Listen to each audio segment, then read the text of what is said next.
It took us just around 8 months to complete our build. I think it has opened our kids' eyes to the possibility of living small. Our kids are actually super excited about the potential of inheriting the tiny house. They see it as a teenager stage. So it's a really deep lot. It's about 200 feet deep. We knew we wanted obviously to put our tiny house here, but we wanted the ability to build a community. And so it really worked out for having 3 tiny houses. When I first designed the tiny house, I did not know about standard sizes. This window and that window up there actually cost the same. As you can see, the shower is right here. So a shower for me means having to squat down a little.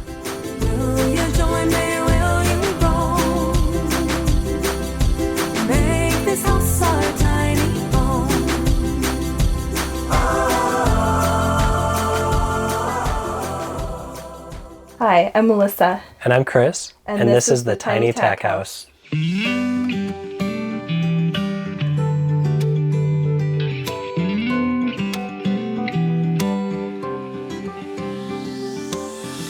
What made us interested in the tiny house right from the beginning was that idea of traveling. We were pretty young at the time and we had moved out here from New York City, but we weren't sure exactly where we were going to stay. The idea of putting a house on wheels and be able to move it with us was definitely a draw.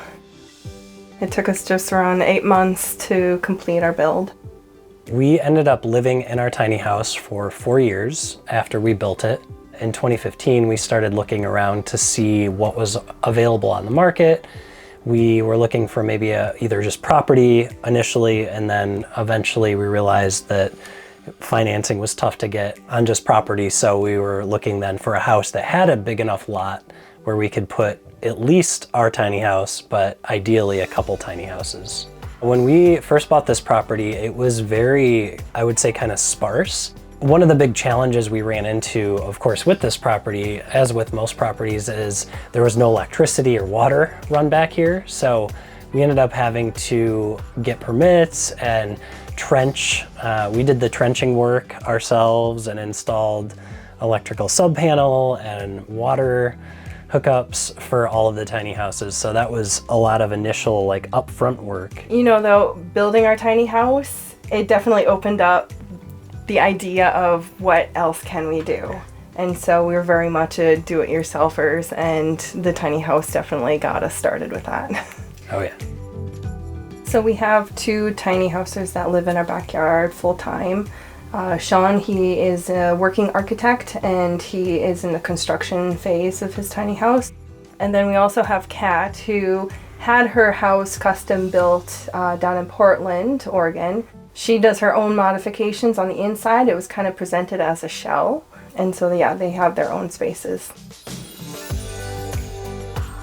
So we have the 2 kiddos. We live in the main house and exclusively use our tiny house for rentals at this point. But I think it has opened our kids' eyes to the possibility of living small and that you don't necessarily need a traditional house that people are used to. Our kids are actually super excited about the potential of inheriting the tiny house. They see it as a teenager stage.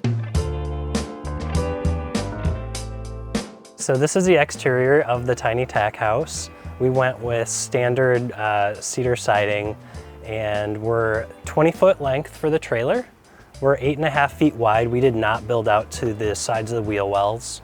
We ended up doing aluminum roofing, mostly because it was simple, it was accessible, easy to find at Home Depot. We do have a skylight over on the other side, and then we built dormers as well, just to give a little more headspace in the loft. The door here is a custom-built door. It's from a door company here locally in the area. It took I think it was like a month to get it built out ahead of time. That was a bit of a learn, but it's a little shorter and definitely not as wide as a standard door.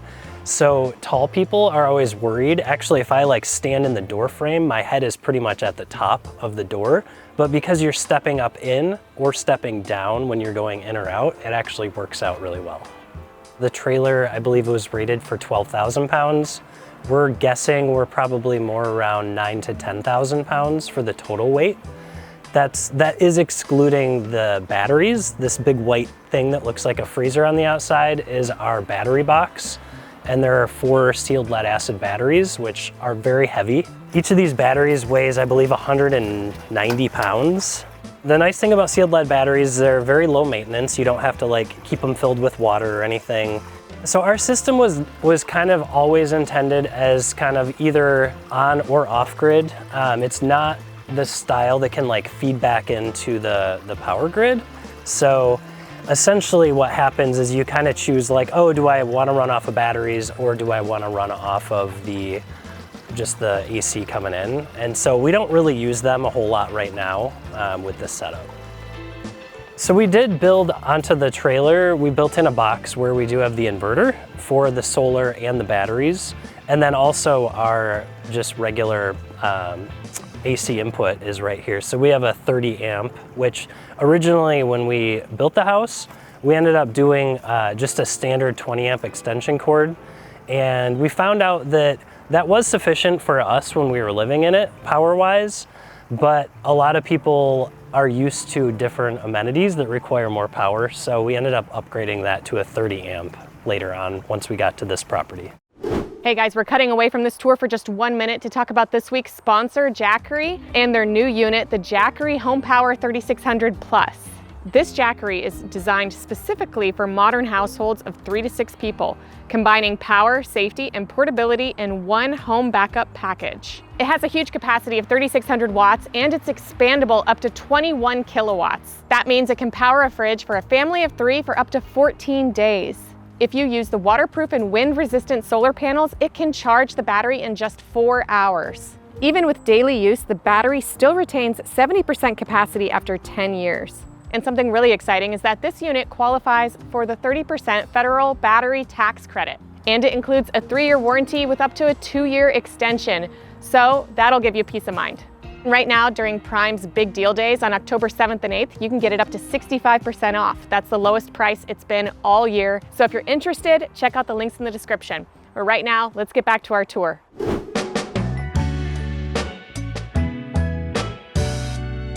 All right, now that you've seen the outside, come and check out the inside.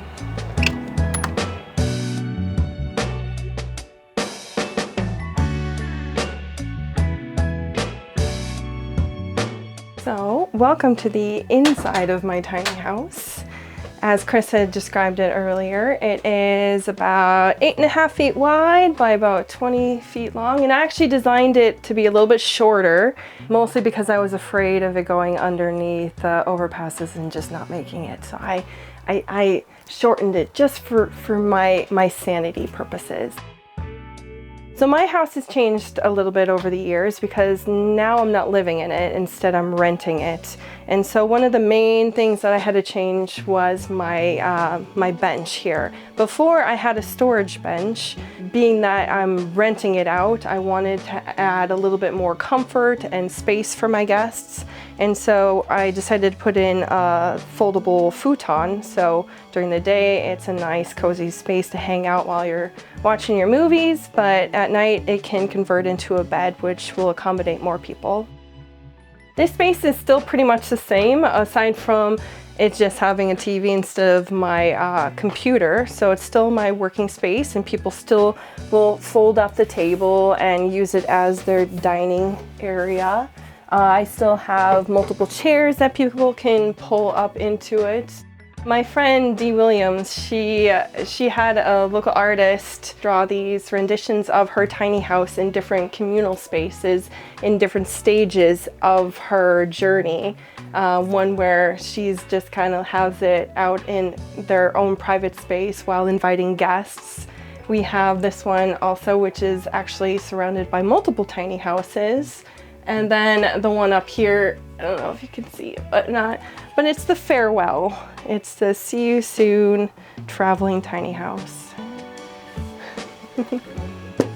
While we were living in the tiny house, we used to roll around just this little portable oil-filled space heater, but it became a problem when we wanted to be in different areas. It was only warming up one space.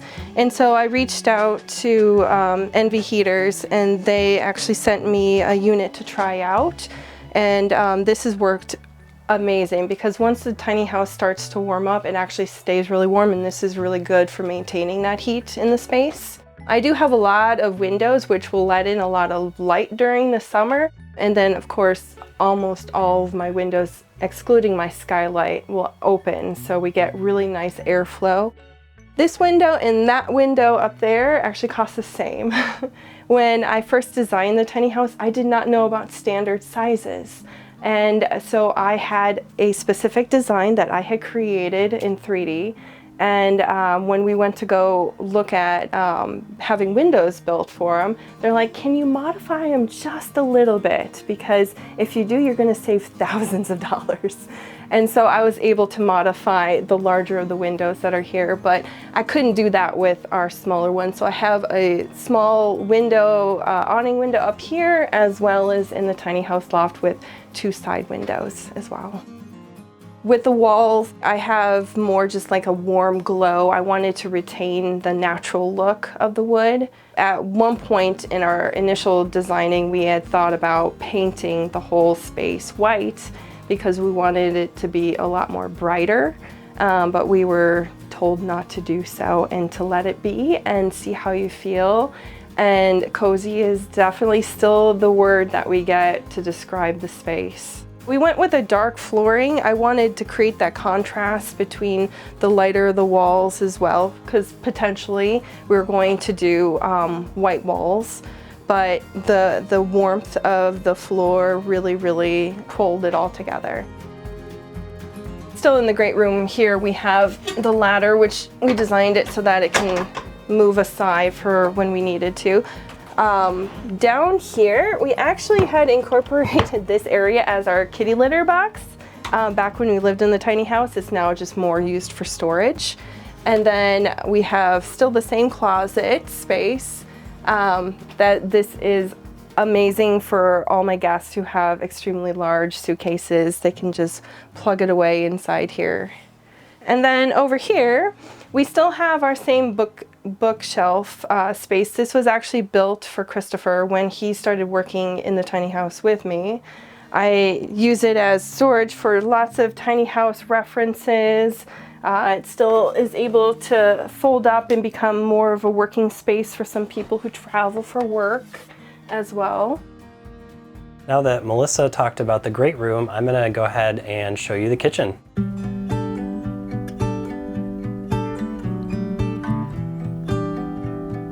The kitchen is very much similar to what we started out with. We still have the same fridge-freezer combo. The countertop has lasted, our stove has lasted. We did change out the lights. The older LEDs that we had started to have issues, so we went ahead and replaced them. We have our hot water heater. It's a little 4-gallon hot water heater under here, and it's on a switch, so it's not always on. We did that to conserve power. And then just a pretty basic sink. The cooktop is a propane boat stove, and it's worked really well. We used it to cook almost all of our meals, and lots of our tiny house guests who stay here also use this for cooking. As you can see, I'm fairly close to the ceiling here. I'm 5'10", so pretty average size, but we definitely have guests who mention like, oh yeah, my husband's a little taller and he hits his head, or my friend Spencer, he can stand up between the beams, but he has to like duck. So we again built this for us and it worked out really well. So I'm glad that I'm not super tall.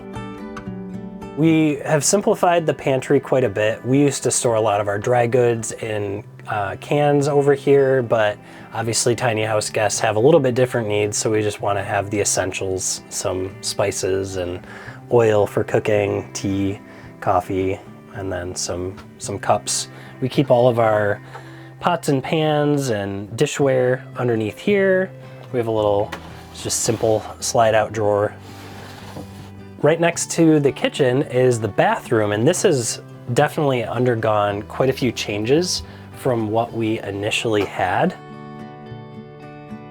For starters, we used to have that really cute wine barrel shower, and unfortunately, as wood does, it started to decay and we ended up needing to swap it out. So we ended up using a little watering trough. We're actually getting ready to embark on yet another shower replacement. We're gonna put in full shower wall panels. We're gonna get some custom aluminum ones made just to make the space a little bit bigger for showering. That's probably the thing guests comment on the most. So as I mentioned, I'm 5'10", so I'm not tall by any means, but as you can see, the shower is right here. So a shower for me means having to squat down a little, turn the water on, turn it off, and then soap up, and then turn it back on. But yeah, it's a very tight space. And so yeah, like I said, that's why we're gonna add actual shower panels on the walls, make it a little bit more comfortable for people. It worked perfect for us for 4 years.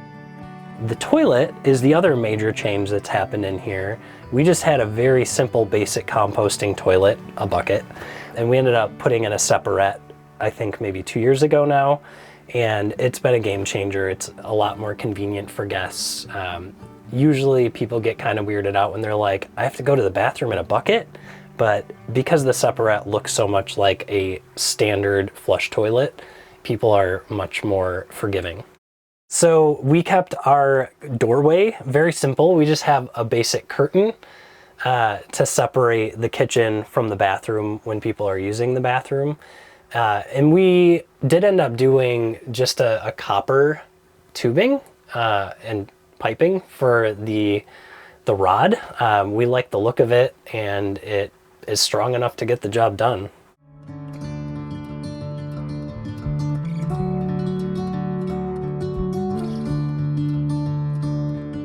So welcome to the loft. This is the most cozy place in the tiny house.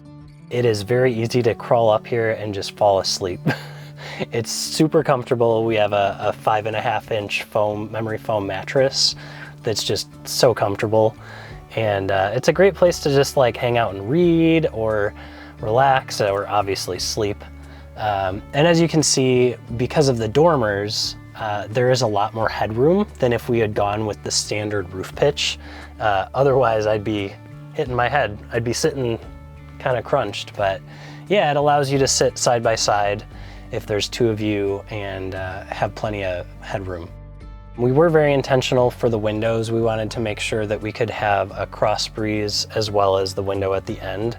And the great thing about these windows is the ones up here in the loft are all awning windows, but they can also detach. So you can flip them out completely to let them open a little bit wider for more airflow.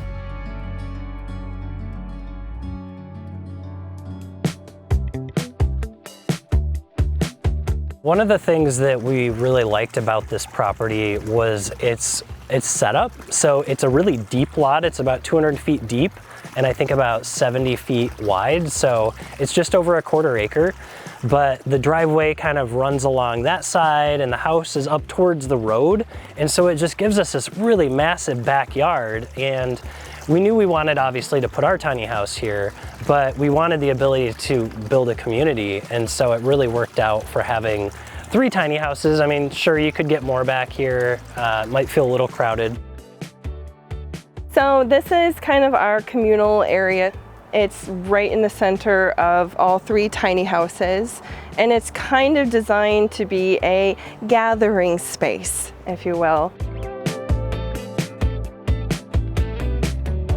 So this area we have set up for kind of just like the fire. We got the firewood, we have our cooking grill and different utensils that we can use. We built this little divider to kind of separate the living spaces of the tiny house as well from the parking and the driving areas. So that way people can still feel like they're in their private area. So the house that is here is our friend Kat, and she actually moved it here about 9 years ago. I actually first met her while I was living in the tiny house, and she was interested in going tiny as well, but she was a little fearful about where to put it. And I said, don't worry about that, you'll always find a spot. And thankfully we actually bought this property and invited her to come and join us. This is Kat's house. It's very modest and it is designed so that way this is kind of her living space and her workspace. She does have a loft, which is above, but right now she primarily uses it for storage. This is her kitchen area.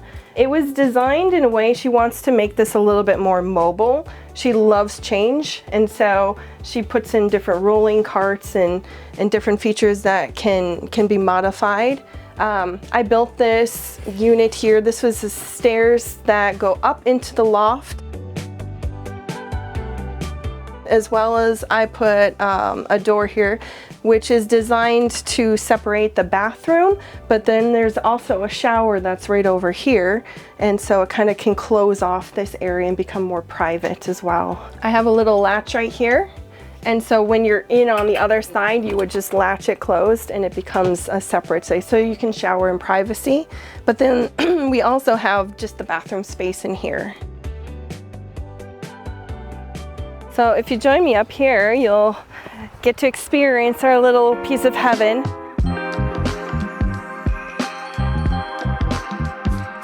So when we first bought the property, there used to be a hot tub that sat basically right here. It was not working, and we knew that we were not going to invest in it at all. What we wanted to do was kind of create like a little oasis. And so the first thing that we did after we bought the property was we invested in some fruit trees. And so we bought little miniature apple trees. I have this beautiful persimmon tree that has rewarded us greatly over the past few years. And then we keep on plugging away everywhere where we can put in more and more fruit trees. I got blueberries, I got raspberries, I got strawberries, I got all of it. So this is more our garden bed space. We kind of divided it up between different flowers as well as fruits. And so Christopher got really into his dahlias, and so we at one point had this entire bed just full of dahlias, and then the rest were kind of more just the vegetables throughout the season. We designed them really big beds, which made for a hassle, but we do have plans coming up soon to change a little bit. And I actually built all these while I was 9 months pregnant. We've also incorporated different water systems. So we have our rain barrel water collection. We have our little mini compost that we do. We try to keep it pretty simple, but I also have young children, so I try to get them incorporated into the different activities in the garden as well. I think there's a lot of advantages to having like backyard cottages and tiny houses. A lot of people want their own space to live in, but they don't necessarily want to own a full house with property to maintain. They don't necessarily need their own washing machine and dryer or oven in some cases. So it's really enabled us to kind of be able to share some of those things. Cozy is always going to be the #1 feeling that I get every time I come into my tiny house. My favorite spot in the house is still always going to be the loft. It's by far my zone. When I come into the tiny house, I feel very calm. I find it to be a very calming space, relaxing, which actually was kind of challenging for a while when I worked in the tiny house. I always kind of struggled with being able to get a lot done just because it was so easy to lounge and just hang out in. You get distracted by me a lot of times. Yeah. Yeah, it's tough working with your partner in a tiny house when you're both... It's hard for some to work with their partner in tiny houses.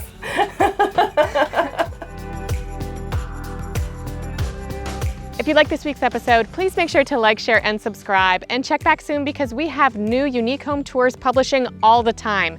And if you'd like to join our team and get access to members-only content and unique perks, make sure you click on the join button below.